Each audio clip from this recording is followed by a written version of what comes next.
like to have more holidays, and he's just trying to point that out. It's because we're in a second part of our series called Basecamp on prayer. And so today, as we're looking at that, Basecamp, it's the idea of where you camp on your way up the mountain. And last week we showed you a picture of Everest, the base camp at Everest. Now there's lots of camps on the way up to the summit, but there's one base camp. And just to make it to base camp, you cannot do that alone. You need, I'm just going to give you a review. To get to base camp, if you're going to go up to Everest, you need about 3 to 4 weeks, probably 4 weeks of time.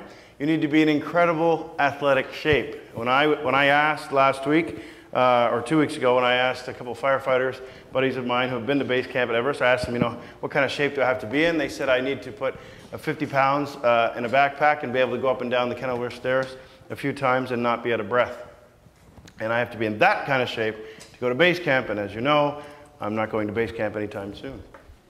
But you have to have about 4 weeks of time. You're going to be in incredible shape. You got about $10,000 US cash to spend, and you've got to have some equipment on top of that. And so you figure you need about $4,000 worth of equipment. So you're at $14,000 a month off, and you got to be in incredible shape. So that's just to get to base camp. So you can't get there on your own.